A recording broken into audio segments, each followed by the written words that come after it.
말씀은 신약성경 마가복음 3장 31절에서 35절입니다.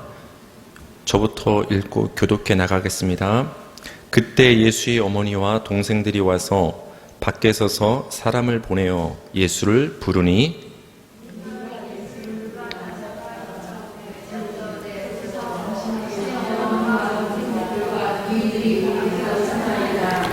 대답하시되 누가 내 어머니이며 동생들이냐 하시고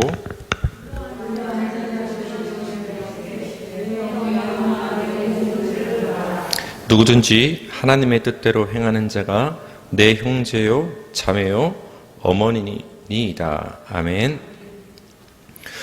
오늘 말씀의 제목은 누가 내 어머니이며 동생들이냐, 누가 내 어머니이며 동생들이냐는 제목으로 하나님 말씀 전하겠습니다.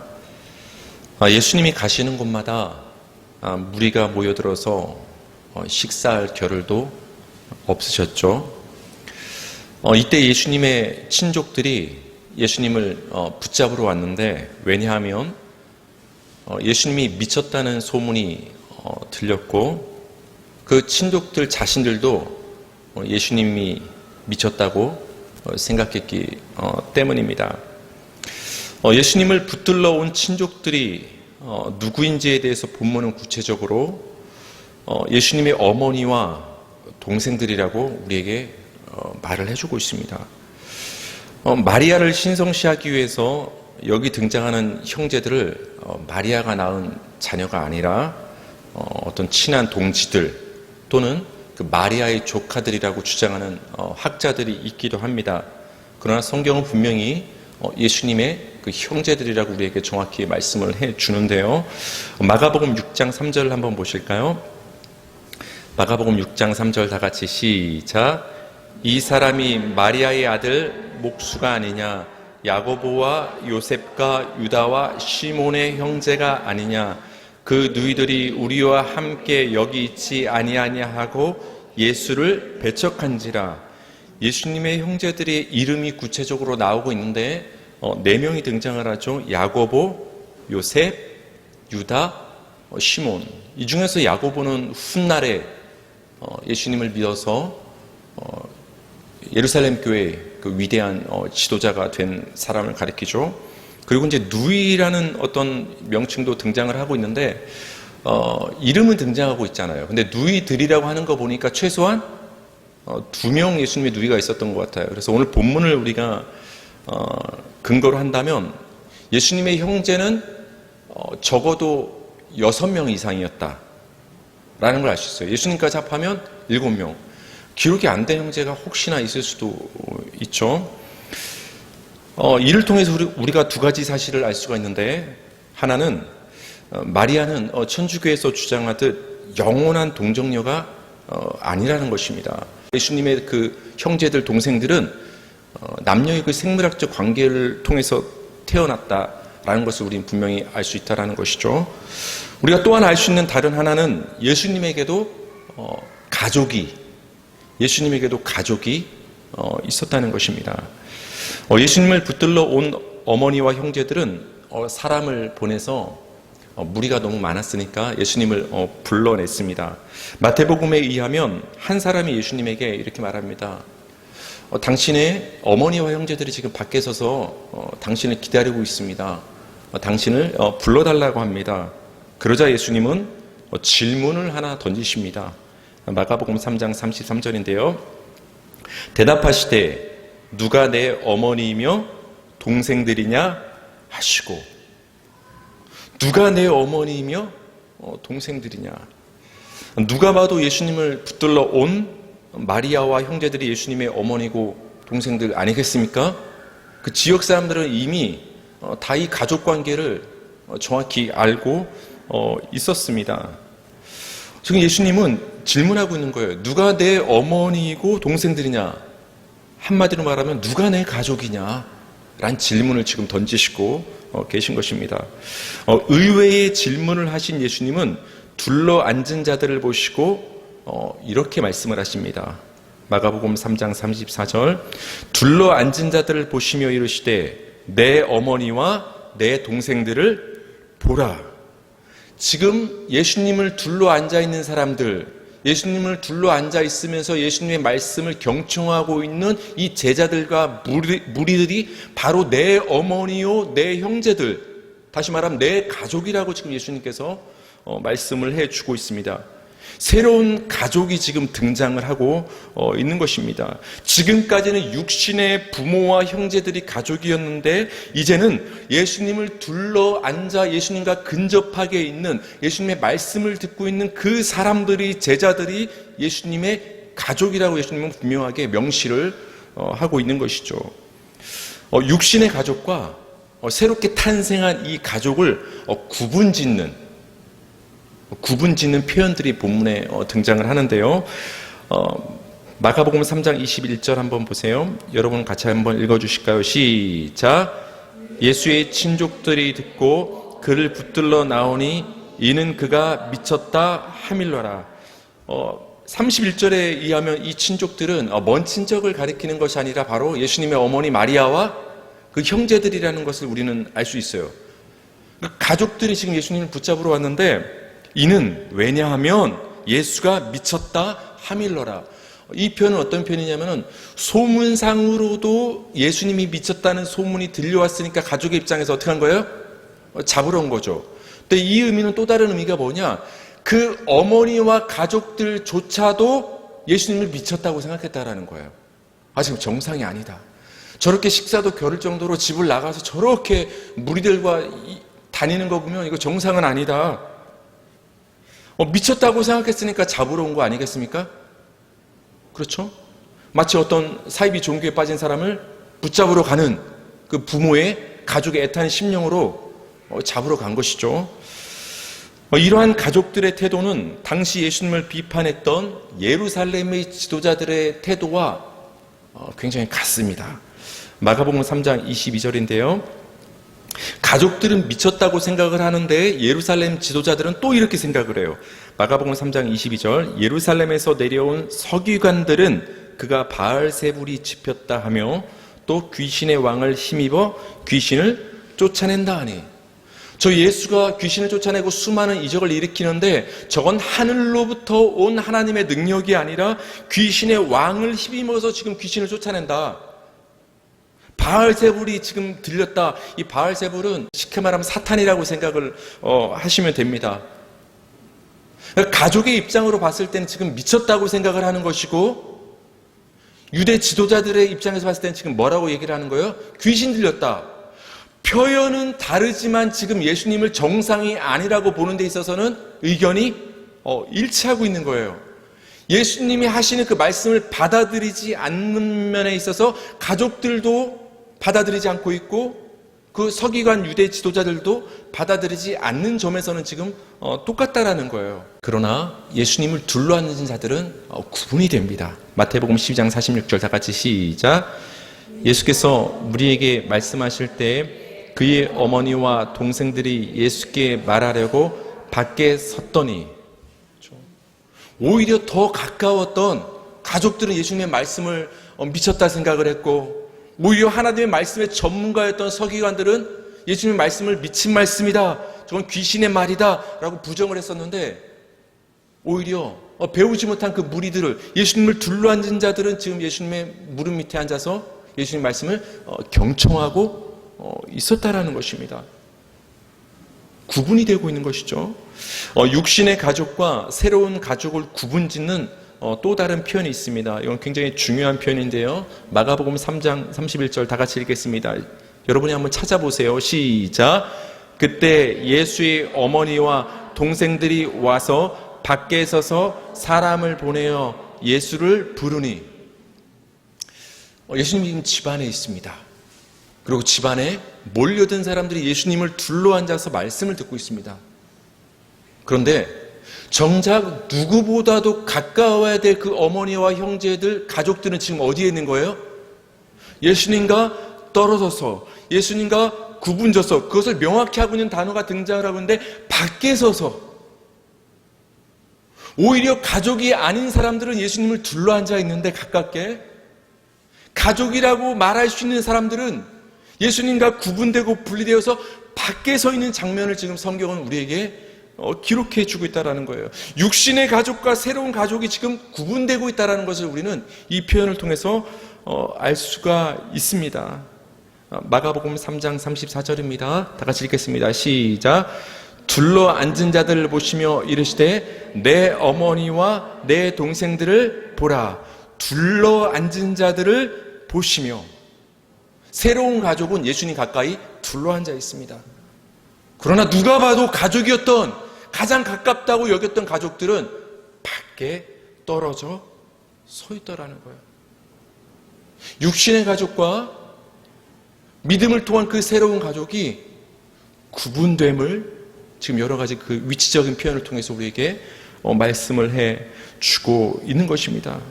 아무리 육신적으로는 가족이라 할지라도 예수님 밖에 있으면은 예수님 입장에서는 가족이 아니라는 것입니다. 그러나 여러분, 반대로 육신적으로는 가족이 아니라 할지라도 예수님 옆에 둘러앉아 있으면 가족의 편입이 된다는 것입니다. 이렇게 육신의 가족을 뛰어넘는 새로운 가족의 기준에 대해서 예수님은 말씀을 해 주십니다. 마가복음 3장 35절인데요. 제가 읽어드릴게요. 누구든지. 이 표현은 굉장히 중요한데 이제부터는 혈육을 초월하기 시작합니다. 여러분, 누가 가족이에요? 같은 피를 나눈 사람이 혈육이 가족 아닙니까? 근데 예수님께서 그 혈육의 테두리를 깨버리시고 누구든지로 가족의 개념을 지금 바꿔나가기 시작을 하십니다. 누구든지 하나님의 뜻대로 행하는 자가 내 형제요 자매요 어머니다. 누구든지 하나님의 뜻대로 행하는 자가 내 가족이라는 말입니다. 가족 개념에서 중요한 것은 혈육인데 지금까지 예수님께서는 이 혈육의 개념으로 가족이 구성되어 왔다는 것을 깨버리시고 새로운 기준의 가족 개념을 제시를 하고 계신 거예요. 예수님이 새로 제시하신 가족의 기준은 무엇입니까? 혈육이 아니라 하나님의 뜻대로 행하는지의 여부에 따라서 가족이냐 아니냐가 구분이 된다는 것입니다. 그렇다면 여러분께 질문을 한번 던져볼게요. 여러분, 무엇이 하나님의 뜻입니까? 우리는 하나님의 뜻을 굉장히 자주 묻는다고 했죠. 어쩌면 굉장히 남발하는지 모르겠어요. 무엇이 하나님의 뜻입니까? 아주 사소한 것부터 하나님의 뜻을 굉장히 묻습니다. 근데 굉장히 하나님 입장에서 기분 나쁠 게 뭔지 아십니까? 하나님의 뜻을 그렇게 다 묻고 나서 결정은 결국은 누가 해요? 결국은 지가 해요. 저한테 하는 말입니다. 제가 그러더라고요. 하나님을 다 물었는데 뭔가 감동으로 하나님의 뜻이라는 것이 내 마음에 주어졌는데 그게 내 마음에 안 들어. 그럼 결국은 내가 생각했던 거, 내가 원하는 것을 결국은 선택을 하는 게 인간이더라고요. 하나님께서 이 세상 역사 가운데서 뜻하신 바는 굉장히 많이 있지만 그 모든 수많은 하나님의 뜻을 함축하면 하나입니다. 하나님의 뜻은 하나. 요한복음 6장 40절 여러분께서 다 같이 읽어주세요. 시작. 내 아버지의 뜻은 아들을 보고 믿는 자마다 영생을 얻는 이것이니 마지막 날에 내가 이를 다시 살리리라 하시니라. 하나님 아버지의 뜻은 아들 예수를 믿는 자가 영생을 얻는 거, 영생의 유일한 통로이신 그 아들 예수 그리스도를 믿음으로 구원을 받는 거, 예수를 믿는 게 저와 여러분을 향한 하나님의 큰 뜻이라는 거예요. 이 하나님의 큰 뜻을 이루기 위해서 우리로 하여금 이 인생을 살게 하시는 거예요. 우리를 향한 하나님의 뜻, 예수님을 믿게 하시는 그 뜻을 성취하시기 위해서 우리로 하여금 육신을 입고 이 땅을 살아가게 하신다라는 것입니다.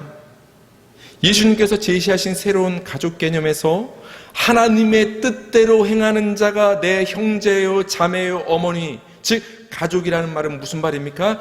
하나님의 뜻대로 예수님을 믿는 자가 바로 새로운 가족이라고 예수님께서 말씀을 해주고 있는 것입니다. 믿음으로 말미암아 새로운 가족이 지금 탄생을 하고 있는 것입니다. 예수님을 믿느냐 아니냐에 따라서 가족이 경계되고 구분되고 있다라는 것입니다. 요한복음 1장 12, 13절 다 같이 읽겠습니다. 시작.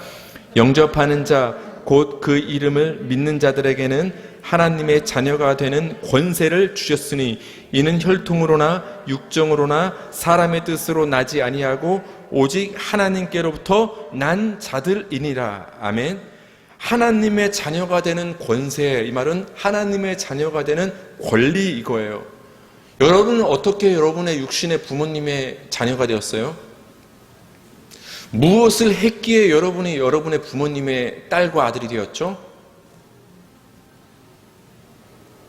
제가 어떻게 저희 부모님의 자녀가 됐을까요? 무엇을 했기 때문에 자녀가 된 것이 아니라 부모님이 나를 낳아줬기 때문에 저는 자녀가 됐어요. 여러분도 마찬가지죠.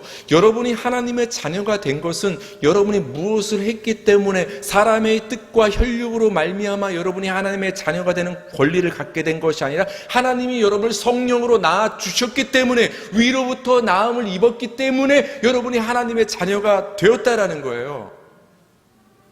하나님의 자녀가 되는 것은 바로 믿음으로 그 아들 예수의 이름을 믿는 자에게 하나님의 자녀가 되는 권세를 주셨다라는 거예요. 이렇게 믿음으로 생겨난 새로운 가족을 가리켜서 에베소서 2장 19절에서는 뭐라고 표현하죠? 우리가 가끔 쓰는 표현인데요, 하나님의 권속이라는 표현을 씁니다. 권속이란 조금 옛날 말로 번역이 됐지만 이 권속이란 말은 가족이란 말과 똑같은 말이에요. 하나님의 가족. 에베소 성도를 향해서 지금 바울이 뭐라고 말하냐? 너희는 하나님의 가족이다. 나와 함께. 너희는 에베소 지역이니까 우리 유대인과는 혈육적으로는 이방인이다. 피 자체가 다르다. 그러니까 원칙적으로 따지면 우리의 가족 테두리로 들어올 수 없는 게 너희 에베소인들이다. 근데 믿음으로 말미암아 너희들이 이제는 우리의 가족이 되었다. 하나님의 권속이 되었다. 라고 지금 바울은 얘기를 해주고 있는 거예요. 믿음으로 생겨난 가족을 가리켜서 하나님의 권속, 하나님의 가족이라는 표현을 씁니다. 갈라디아서 6장 10절에서는 믿음의 가정들에게 할지라, 이런 표현을 통해서 믿음의 가족이라는 표현을 쓰고 있습니다. 이렇게 육신의 가족을 넘어서는 하나님의 가족, 믿음의 가족의 탄생을 극적으로 보여주는 표현이 복음서에 등장을 하는데요. 마가복음 1장 20절 한번 여러분 읽어주시겠어요? 시작.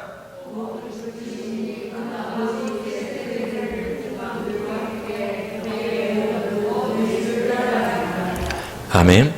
예수님의 부름을 받은 야고보와 요한이 그 아버지 세베대를 배에 버려두고, 우리말로 버려두고 하니까 마치 어떤 반인륜적으로 이렇게 버려뒀다라는 의미가 있는데, 거기다 놓고서 그냥 계시게 두고서 이런 표현이 됩니다.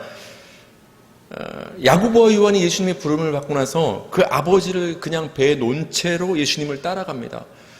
어떤 도덕적인 기준을 우리가 잘못 이거를 우리가 해석을 하면은 굉장히 예수님의 행동은 굉장히 모질어 보이고 어떻게 보면 반인륜적으로 해석될 여지도 있어 보입니다. 그러나 이 말은 사이비 종교에 빠지듯이 예수님이 가족을 내팽개쳤다는 말이 절대로 아닙니다. 이 표현은 왜 성경에 기록되었느냐? 야고보와 요한이 그동안 몸담고 있었던 육신의 가족을 넘어서는 장면을 보여주는 거예요. 지금까지는 세베대와 혈육으로 이어진, 그 아버지와 혈육으로 이어진 그 가족이라는 배 안에 몸담고 있었던 그 야고보와 요한이 예수님의 부름으로 말미암아 이제 믿음을 통해서 새로운 영적인 가족으로 편입되는 과정을, 이제 육신의 가족을 넘어서는 모습을 통해서 지금 우리에게 보여주고 있는 거예요. 믿음을 통해서 지금 하나님의 권속이 탄생하고 있는 거예요. 그 새롭게 탄생한 권속들이 바로 12제자가 되는 것이고, 그 12제자가 상징하는 저와 여러분, 우리 성도 교회가 바로 하나님의 가정이 되었음을 보여주는 것입니다. 좀 더 극적으로 보여주는 표현이 있는데요, 이 표현은 굉장히 놀랍습니다. 마가복음 10장 29절 다 같이 읽겠습니다. 시작. 예수께서 이르시되 내가 진실로 진실로 너에게 이르노니 나와 복음을 위하여 집이나 형제나 자매나 어머니나 아버지나 자식이나 전토를 벌인 자는, 예수님과 복음을 위하여 집도 버리고 형제, 자매, 어머니, 아버지, 자식들까지 다 버려. 이거 거의 사이비 종교에 빠졌다고 우리가 욕먹을 만하지 않나요? 이 표현은 예수님과 복음을 위해서 집과 형제와 자매와 어머니, 아버지, 자식을 다 버리라는 말이 절대로 아닙니다.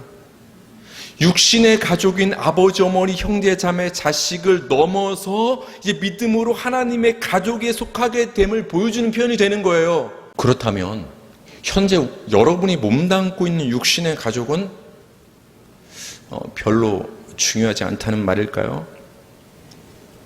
지금 우리가 몸담고 있는 육신의 가족은 어떤 의미를 갖고 있을까요? 디모데전서 5장 8절 읽겠습니다. 시작. 누구든지 자기 친족, 특히 자기 가족을 돌보지 아니하면 믿음을 배반한 자요 불신자보다 더 악한 자니라. 자기 가족을 돌보지 아니하면, 여기서 돌본다라는 표현이 나오는데 이 돌본다라는 것은 굉장히 깊이 골몰이 생각하고 따져본다라는 거예요. 미리 앞서서 내 부모님이, 내 자녀가, 내 형제가, 그들이 지금 이 순간 필요한 것이 무엇인지, 문제가 무엇인지 굉장히 심사숙고해서 앞서서 미리 그들에게 필요한 것들을 공급해주는 행위, 그것이 돌본다라는 거예요. 그러니까 자기 가족을 돌보지 아니하면, 이 표현을 뒤돌려 말하면 자기 가족을 어떻게 하라? 돌보라는 말을 하고 있는 거예요. 이 세상보다 육신의 혈육으로 맺어 있는 너희의 가족들을 돌봐야 된다. 그들의 필요가 무엇인지, 문제가 무엇인지 먼저 생각해서, 그들의 필요가 무엇인지를 먼저 생각해서 앞서서 공급할 수 있어야 된다. 우리 어렸을 때 자녀들 양육할 때 그렇게 키우지 않았나요? 어린 자녀들 뭐가 필요한지 때마다 시마다 부모 입장에서 앞서서 생각하고 앞서서 준비하지 않았나요? 그렇죠? 저도 우리 아이들 어렸을 때 아내가 이제 그 유아식, 유아식이 뭐라고 하죠? 갑자기 생각이 안 나는데. 이유식. 그거를 이제 직장 생활을 하면 미리 만들어서 이제 해놓잖아요. 필요할 때마다, 얘가 지금 배고프구나 해서 막 급하게 만들어서 주는 게 아니라, 얘는 필요할 거야. 이 정도 개수가 필요해. 그래서 미리 만들어서 그걸 이제 냉동실에 넣어놔서 이제 해동을 해서 필요할 때마다 미리 이렇게 공급을 해 주었어요. 그게 공급이죠. 여러분, 우리 자녀들 부모님의 필요를 살펴보시기 바랍니다. 추석 명절인데 생각해 보시기 바랍니다. 얘야, 내가 이게 뭐가 필요해 라고 먼저 말하기 전에 자녀 입장에서 앞서서 먼저 생각해서 내 아버지, 내 어머니에게 지금 무엇이 필요한가 앞서 생각해서 필요한 것을 공급할 수 있어야 되는 거예요. 자녀의 역할이 되는 것이죠. 이렇게 기독교 신앙의 유무를 떠나서 자기 가족의 필요를 항상 생각하고 채울 수 있어야 되는 것입니다. 그러나 여러분, 역사 속에 존재하는 이 육신의 가족은 영원한 것이 아닙니다. 하나님께서는 왜 우리로 하여금 그렇다면 이 육신의 가족을 이루며 살게 하실까요? 우리의 인생이 이 역사 속 시간이 끝나면 다가올 영원을 준비하라고 주어진 시간인 것처럼, 이 역사 속에서 우리에게 허락된 이 육신의 가족은 다가올 영원 속 하나님의 가족, 믿음의 가족을 준비하고 배우라고 우리에게 맺어준 인연이라는 거예요. 단지 이 땅을 사는 동안 너희만 그저 행복하게 잘 살라고 우리에게 맺어준 육신의 가족이 아니라 그 의미를 넘어서 영원까지 이어지는 그 하나님의 가족과 믿음의 가족을 지금 이 땅에서 지금 너에게 주어진 육신의 가족을 통해서 배우고 준비하라고 우리에게 이 자녀와 부모님들을 허락해 주셨다는 것입니다. 마지막으로 마가복음 3장 31절 읽겠습니다. 마가복음 3장 31절 시작. 그때 예수의 어머니와 동생들이 와서 밖에 서서 사람을 보내어 예수를 부르니. 밖에 서서. 저는 오늘 본문에서 이 표현이 저에게 굉장히 다가온 편이에요. 밖에 서서. 내가 사랑하는, 생각만 해도 가슴이 이렇게 때로는 점여드는 그 내 사랑하는 가족이 밖에 서서 나와 지금 구분되어 있는 모습에 예수님은 직면하고 있는 것입니다. 육신적으로는 가족이지만 예수님의 어머니와 형제들은 밖에 서서 예수님과 지금 단절되어 있다는 것입니다. 이는 육신적 혈육으로 이어진 이 세상의 우리의 가족이 믿음으로 이어진 영원 속의 하나님의 가족으로 반드시 이어지는 것이 아님을 우리에게 보여줍니다. 굉장히 다행인 것은 지금은 예수님을 미쳤다 취급하고 밖에 서서 예수님을 바라보던 그 예수님의 형제들이 나중에는 어떻게 되죠? 예수님을 믿게 되죠. 그래서 예루살렘 교회의 위대한 지도자가 되는 거예요. 밖에 있던 자들이 이제 예수님 안으로 들어오는 역사가 일어나는 거예요. 이제는 진정한 가족이 됐다라는 것입니다. 따라서 여러분, 우리에게 잠시 잠깐 주어진 이 역사의 시간 속에서 여러분에게 속한 육신적 가족들을 영원까지 이어지는 하나님의 가족, 믿음의 가족들로 되도록 기도하시고 인도하시는 저와 여러분이 되길 바랍니다. 추석 명절을 맞아서 여러분의 육신의 가족을 더 사랑하고 돌보시기 바랍니다. 더 나가서 하나님이 허락하신 이 땅의 육신의 우리의 가족들을 통해서 영원 속 하나님의 가족을 미리 경험하고 배우며 이 육신의 가족 모두가 영원 속 믿음의 가족으로 이어지는 그런 복을 누리는 우리 저와 여러분 되기를 주님의 이름으로 축원합니다.